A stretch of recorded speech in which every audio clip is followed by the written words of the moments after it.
Hi guys, ఈరోజు అయితే మనం తైవాన్లో ఉన్న డ్రీమ్ మాల్కి అయితే వెళ్ళడం అయితే జరిగింది. మనం లోపలికి వెళ్ళామో లేదో అక్కడ ఎగ్జిబిషన్లోకి ఏదో అవుతుంది. పాప అయితే చాలా నీట్గా ఎక్స్ప్లెయిన్ చేస్తుంది వాళ్ళకి.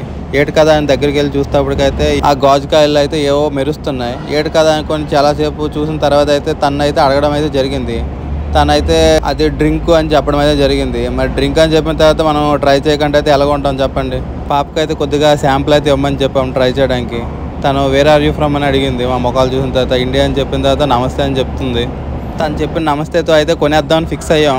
ఇంకా అందులో ఏవైనా కలుపుతారా ఏమైనా అడగడం అయితే జరిగింది. పాప అయితే ఎందులోనా మనం కాఫీ కలుపుకుంటే బాగుంటుంది అని చెప్పడం అయితే జరిగింది. తన పక్కన అయితే కాఫీ చూపించింది.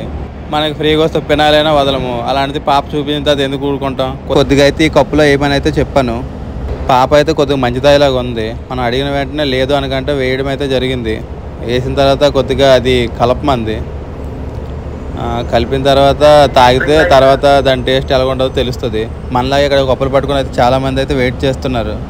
మనం వాళ్ళకి ఇబ్బంది ఎందుకు పెట్టడానికి సైడ్కి అయితే వస్తాం.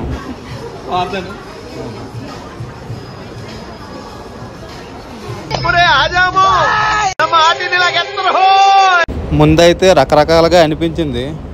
మనం ఈరోజు బాత్రూమ్కే పరిమితం అయిపోతాం అనుకున్నాము, కాకపోతే బతికిపోయాము. ఏటి అవ్వలేదు. తాగిన తర్వాత అయితే పాప ఎలాగుంది ఏటిని అడగడం అయితే జరిగింది. మరి పాప అడిగిన తర్వాత బాగలేకపోయినా బాగుందనే చెప్పాలి. బాగుందని చెప్పాను లేదు. ఈసారి రేట్ చూపిస్తుంది. ఇది $1180 లేకపోతే $2000 ఉంది. మాకైతే ఫీజులు ఎగిరిపోయేవి రేట్ చూసిన తర్వాత. ఇక్కడే ఉంటే ఇది మాకు అంట కట్టేద్దాం అనుకొని మెల్లగా తర్వాత వస్తామని చెప్పేసి అయితే పక్క అయితే వెళ్ళిపోయాం.